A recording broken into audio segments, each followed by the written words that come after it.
NEET পৰীক্ষাত 626 নম্বৰেৰে উজলিত শুৱালকুছিৰ দৰ্শন দাস পিতৃ মাতৃৰ চকুত আনন্দৰ বৈদা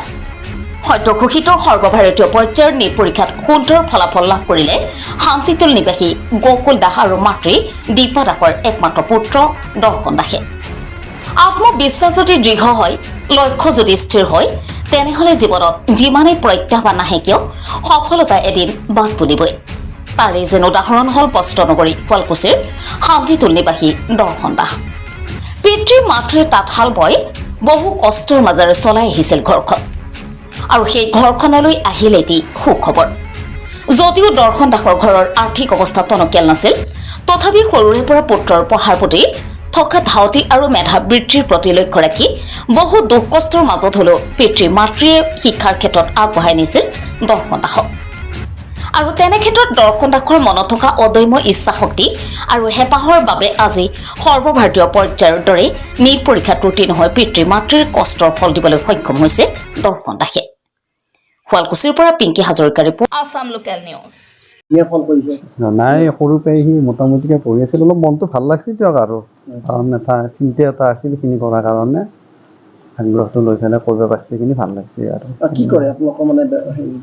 আমাৰ আৰু শুৱালকুছিৰ পৰম্পৰাগত আপোনালোকে জানেই এই অৱস্থাটো বৰ্তমান নাই শাল পাতৰ বেয়া হৈছে তথাপি এখন শাল লৈ পেলাই আৰু মোটামুটিকৈ চলি পেলাই খুব মানে যিমানখিনি পাৰোঁ সিমান পৰা নাই কথাটো হৈছে সহজকৈ আৰু কষ্ট মষ্ট দি চলি পেলাই আছোঁ দিয়ক মোটামুটিকৈ আৰু মানে ধৰক যথেষ্টটো তেওঁক সুবিধা দৰকাৰ হয় তেনেকুৱা স্থলততো আপোনাৰ আৰ্থিক দিশত আমি দেখিবলৈ পাইছোঁ অকণমান আপুনি দুৰ্বল যেতিয়া কেনেকুৱা হিচাপত আপুনি এনেকৈ আগবাঢ়িছে মানে সাহস কৰিছিল কথাটো হ'ল কি এই আৰু যিটো হাৰাগিৰি শ্ৰম কৰি আছোঁ দিবাতো বহুতে লাগে তথাপি য'ত পৰো আছে যিমানখিনি পাৰোঁ আৰু ধৰক সেনেই কাৰণ চাকৰি বাকৰি আমাৰ নাই সহজ অলপভাৱে আৰু শাল দুখনকে আৰু বুকত বান্ধি লৈ পেলাই আৰু আপোনালোকৰ আশীৰ্বাদ যেনেকৈ আৰু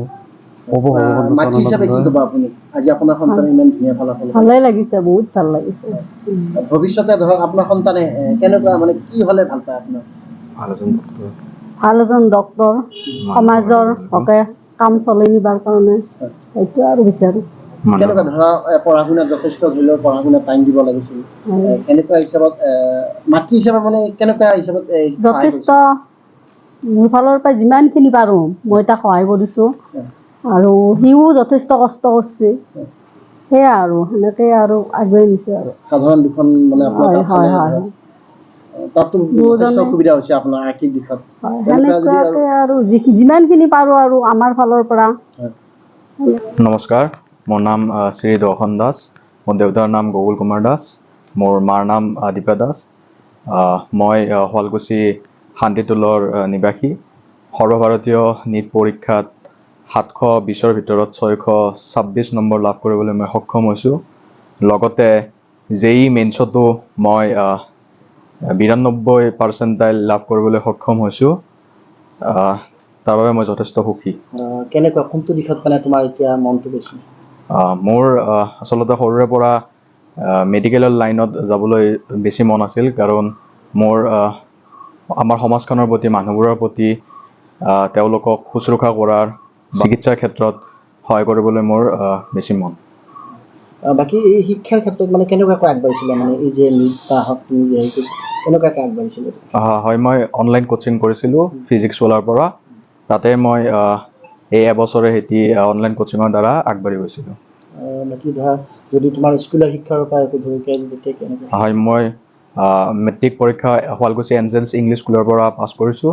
মই মোৰ হাই ছেকেণ্ডেৰী শুৱালকুছি জুনিয়ৰ কলেজৰ পৰা পাছ কৰিছোঁ কৃতিত্ব তুমি কাক দিবা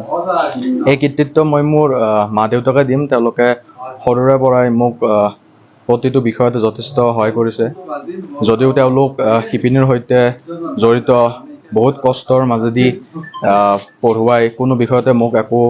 অভাৱ অনুভৱ হ'বলৈ নিদি এনেকৈ মোক পঢ়ুৱাই নি প্ৰতিটো বিষয়তে মোক যথেষ্ট সহায় কৰিছে আৰু গতিকে মই তেওঁলোককে কৃতিত্ব দিবলৈ বিচাৰিম আজিকালি যুগত বৰ্তমান ল'ৰা ছোৱালীক আমি মোবাইলৰ প্ৰতি আসক্তি দেখা যায় তেনেকুৱা হিচাপত তুমি কেনেকুৱা মোবাইলটো কেনেকৈ ব্যৱহাৰ কৰিছিলা হয় মই অনলাইন কোচিং কৰোঁতে মই মোবাইলটোৰে ব্যৱহাৰ কৰিছিলোঁ মোবাইলটোতে ক্লাছ কৰিছিলোঁ তাৰে বাদে মই কোনো ধৰণৰ ছ'চিয়েল মিডিয়া এপ ব্যৱহাৰ কৰা নাছিলোঁ আৰু কিন্তু লাষ্ট এমাহতহে মই ৰিজাল্টৰ বাবে হোৱাটছএপটো খুলিছিলোঁ। মানে তুমি তাৰ আগত মানে কোনো ছ'চিয়েল মিডিয়া নাই হোৱাটছএপত তাৰ আগত মই কোনো ধৰণৰ ছ'চিয়েল মিডিয়া এপ ব্যৱহাৰ কৰা নাই। মোৰ দিনটোৰ যিখিনি সময় মই সম্পূৰ্ণ ক্লাছতে দিছিলোঁ। বাকী ধৰা বহু ল'ৰা ছোৱালীয়ে ধৰা আগবাঢ়ি যাব খোজে, কেনেকুৱাকৈ আগবাঢ়িব পাৰিব বা কেনেকুৱাকৈ পঢ়া শুনা কৰিব লাগিব তাৰ ওপৰত বিচাৰে মানে? হয় মানে একো নাই, ইমান টান নহয়। নিজৰ পাঠ্যক্ৰমখিনি ভালকৈ পঢ়িলে, চিলেবাছটো ভালকৈ ফ'ল' কৰিলে আৰু বাকী প্ৰশ্ন কৰিলে চবেই সফল হ'ব পাৰিব এই পৰীক্ষাটো। কিমানমান সময় ধৰক দিব লাগিব, দিনটো বা ৰাতি, মানে মুঠতে কিমান সময় দিব লাগিব যদি এনেকুৱা বিষয়ত কোনোবাই যদি যাব বিচাৰে, কেনেকুৱা টাইম দিব লাগিব? দিনটোৰ আপোনাৰ হোৱাৰ বাহিৰে বেছিভাগ সময় মোৰ মতে পঢ়াতে দিব লাগে, যিহেতু এই এবছৰটো আমি মানে এটা পৰীক্ষাত দিম যিটো সৰ্বভাৰতীয় পৰীক্ষা, আৰু ইয়াৰ কাৰণে যথেষ্ট নম্বৰো লাগে। গতিকে সকলোৱে পঢ়াখিনিয়ে মুখ্য হিচাপে ভাবি পেলাই আগবাঢ়িব লাগে।